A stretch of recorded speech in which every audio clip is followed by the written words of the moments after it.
Hello, everyone. I'm Bo from Brutal Commentary, and today I'm going to be breaking down our main event for UFC 323.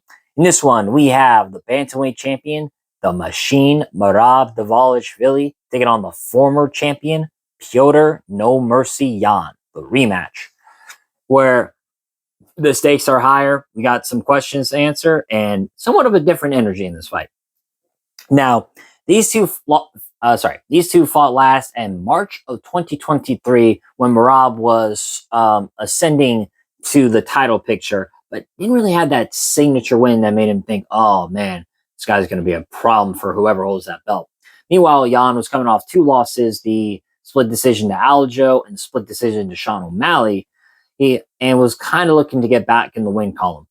But in that fight, Merab's relentless pressure and that historic pace overwhelmed Yan, and he got 50-45. He bullied Yan in there. He bullied him. And that was a turning point in Merab's campaign towards title contention. Since then, Merab has solidified himself as one of the most suffocating forces in the entire sport. And in my opinion, made himself the greatest bantamweight of all time. I think he is. The legacy he's on, the run he's on, the names he's beat, I think he's the best bantamweight ever. Yan, meanwhile, has navigated a rocket period in his career, and since that loss, he's won 3 straight. Beat Song Yadong, beat Deiveson Figueiredo, and then most recently beat Marcus McGee. This rematch isn't just a fight, it's a test of evolution. Has Yan made the adjustments he needed?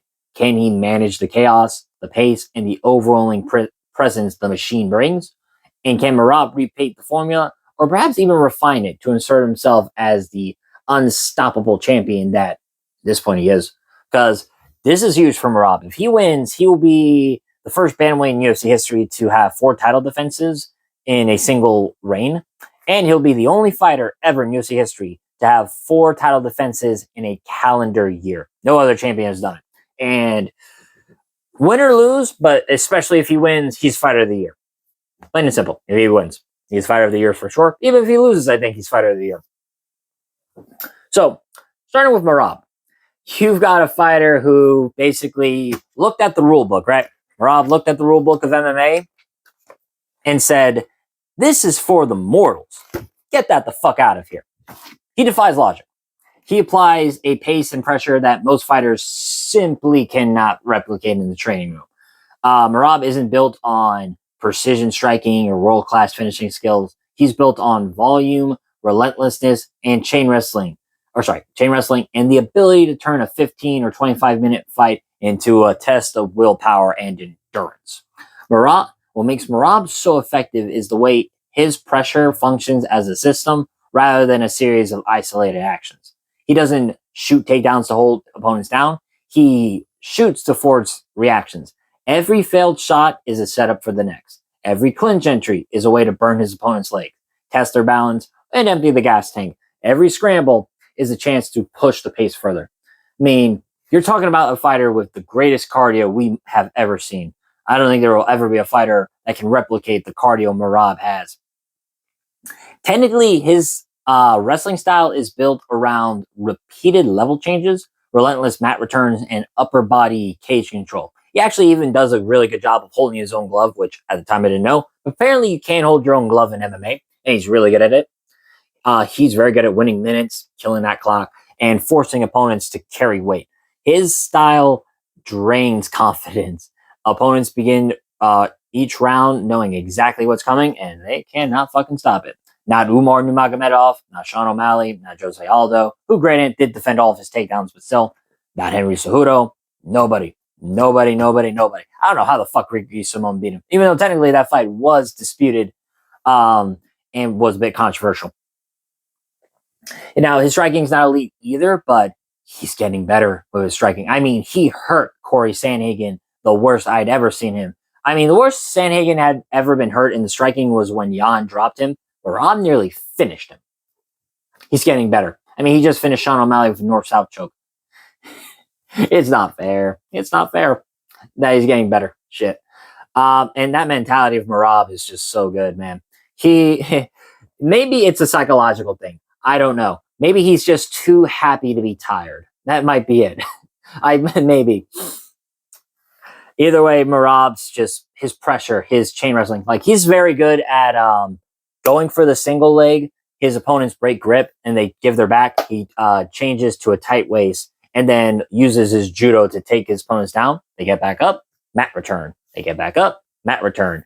Or uses his series of headlocks to drag him down into the ground. Either way, Merab has a style built on simple things, using that in human cardio and forcing his opponents into a fight he knows they can't win.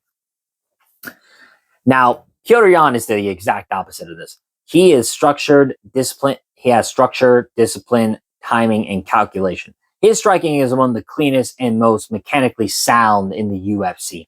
Yan builds fights round by round, collecting information with every exchange. He's a very notorious slow start. In fact, you look at his UFC stats, in almost all of his fights, he's always lost the first round. The only one I don't think he lost was when he fought Uriah Faber. But other than that, he's lost just about every first round he's fought in the UFC.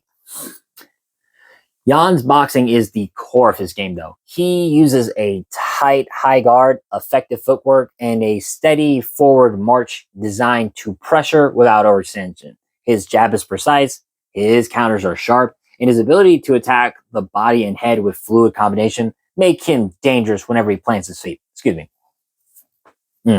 Sorry about that. Yan's defense is also a major asset. He rarely reacts dramatically to strikes. He blocks, he rolls, and pivots effectively, and he reads paths and forces.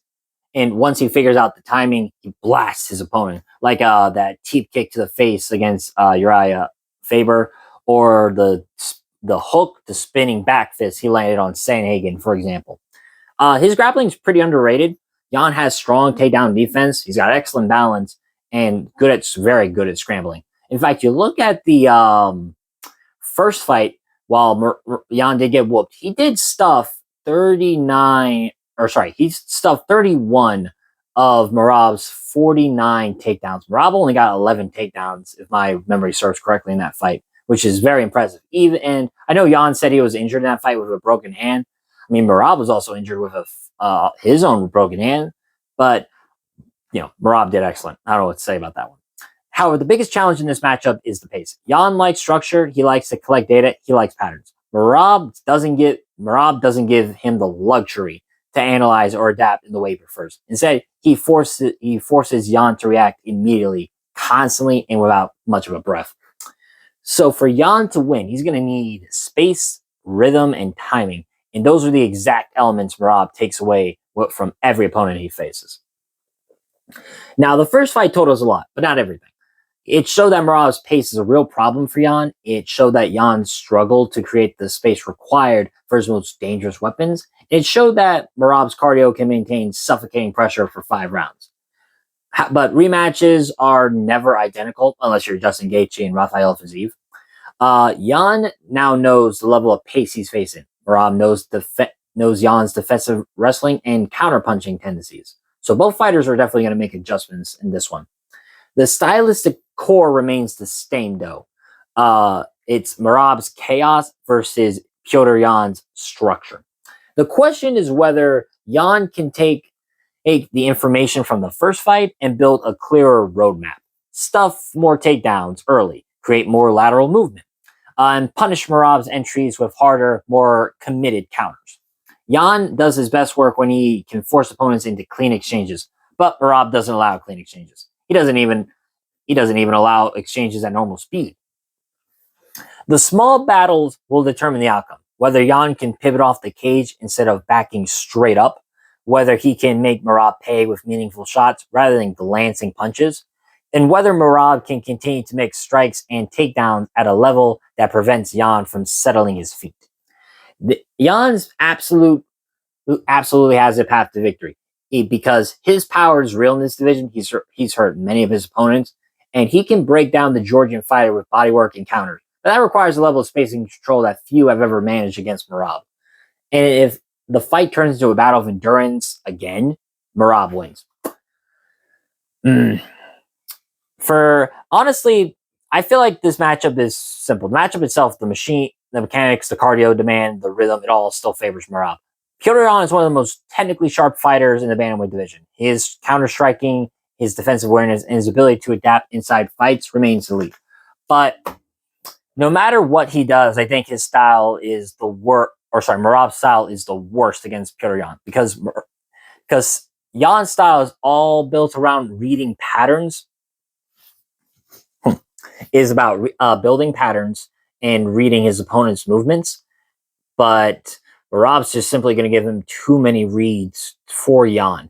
The only chance I think, like I said, Petr Yan has is to catch Merab clean, which is kind of the consensus on how to beat Merab. Somebody's got to knock him out.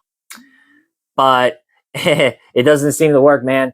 I'm sure, the only hope other people have is thinking, well, look, he might be mortal. He might be. He is 35. He is 34. He'll be 35 soon. So maybe as Father Time is undefeated, maybe Merab finally slows down, age catches up, and he shows he's fucking mortal. But until then, it's a simple rule I have with Merab. Until someone beats him, I can't pick against him. I learned my lesson one too many times. I picked him against Umar. I picked him in O'Malley against the rematch. I picked him against Sandhagen. And I remember not picking him before. I picked Petr Yan to beat him in their first fight in.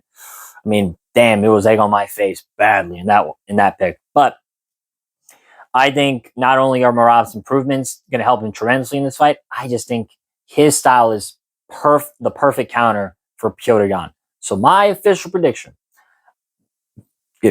I'm going to go with Merab Dvalishvili, and I'm going to pick him via decision. Could he get a finish? I know he's asked for one, and he was close to finishing Sandhagen, and he did finish O'Malley in their rematch. So what a motion that I thought was once impossible might be possible.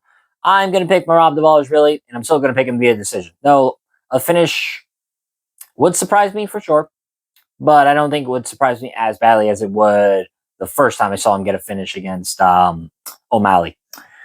As I said, man, I just think Merab has the tailor-made style, and he just keeps getting better. But with that being said, I've been Bo from Brutal Commentary. I've been Bo from Brutal Commentary. If you liked the video, like, subscribe, and leave a comment down below on who you think's going to win. But until then, stay calm, stay respectful, and enjoy the violence. I'll see you all next time.